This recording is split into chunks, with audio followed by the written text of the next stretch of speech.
भाजपा के राष्ट्रीय पदाधिकारियों की 2 दिवसीय बैठक शुरू, पीएम मोदी जेपी नड्डा समेत अन्य नेता हुए शामिल। शुक्रवार को नई दिल्ली स्थित भाजपा मुख्यालय में पार्टी के राष्ट्रीय पदाधिकारियों की बैठक शुरू हुई। ये बैठक 2 दिनों तक चलेगी। इस 2 दिवसीय बैठक में प्रधानमंत्री नरेंद्र मोदी, भाजपा के राष्ट्रीय अध्यक्ष जेपी नड्डा और अन्य भाजपा नेता शामिल हुए। दिल्ली में प्रदूषण बढ़ते ही फिर लगे GRAP 3 के प्रतिबंध, निर्माण कार्य, ध्वस्तीकरण समेत इन वाहनों के चलने पर रोक। राष्ट्रीय राजधानी दिल्ली में एक बार फिर से प्रदूषण का स्तर बढ़ने लगा है। 2 दिन थोड़ी राहत के बाद बृहस्पतिवार को प्रदूषण स्तर बढ़ने से हवा की गुणवत्ता एक बार फिर 300 के पार पहुंच गया है। शुक्रवार की सुबह तो दिल्ली में AQI 450 दर्ज किया गया।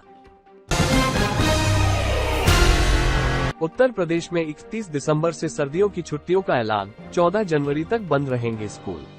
देश भर में कड़ाके की ठंड ने दस्तक देना शुरू कर दिया है। सर्दियों को देखते हुए कई राज्यों में सर्दियों की छुट्टियों की घोषणा की जाने लगी है।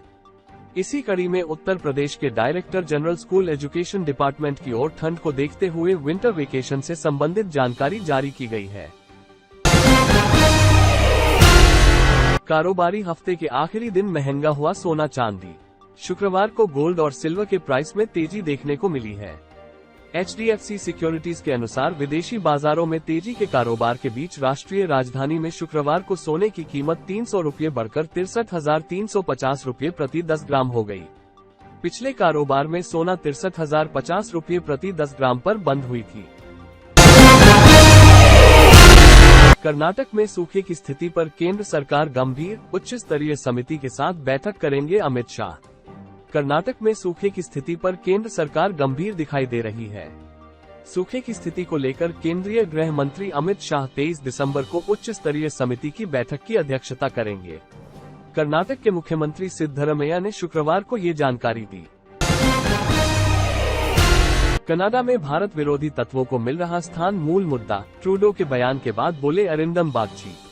भारत ने एक बार फिर गुरुवार को जोर देकर कहा कि कनाडा में अलगाववादियों, आतंकियों और भारत विरोधी तत्वों को मिल रहा स्थान, स्पेस, उस देश के साथ मूल मुद्दा है। विदेश मंत्रालय के प्रवक्ता अरिंदम बागची की यह टिप्पणी कनाडा के प्रधानमंत्री जस्टिन ट्रूडो के उस बयान के एक दिन बाद आई है जिसमें उन्होंने कहा था कि अमेरिका में एक भारतीय नागरिक पर हत्या के प्रयास की साजिश रचने का आरोप लगने के बाद कनाडा के साथ भारत के संबंधों में महत्वपूर्ण बदलाव आया है। लाल सागर में जहाजों का आवागमन बिगड़ा तो भारत की बड़ी टेंशन, देश के तेल खरीद पर दिखेगा असर। लाल सागर में स्थित बाब अल मंदब खाड़ी में वाणिज्यिक जहाजों का आवागमन अवरुद्ध होने पर भारत ने एक बार फिर गंभीर चिंता जताई है। एक दिन पहले ही प्रधानमंत्री नरेंद्र मोदी ने हाउती आतंकियों की तरफ से जहाजों पर हो रहे हमलों को लेकर चिंता प्रकट की थी और अब विदेश मंत्रालय ने भी कहा है कि भारत का हित इस क्षेत्र से जुड़ा हुआ है एवं वो इससे चिंतित है। दिल्ली NCR में आज बारिश से बढ़ेगी ठंड, घने कोहरे से कम हुई विजिबिलिटी। पहाड़ी इलाकों में बर्फबारी के चलते मैदानी इलाकों में भी ठंड बढ़ने लगी है। तापमान में गिरावट के साथ घना कोहरा भी छाने लगा है। इस बीच मौसम विभाग ने आज मैदानी इलाकों के कई राज्यों में बारिश की संभावना जताई है।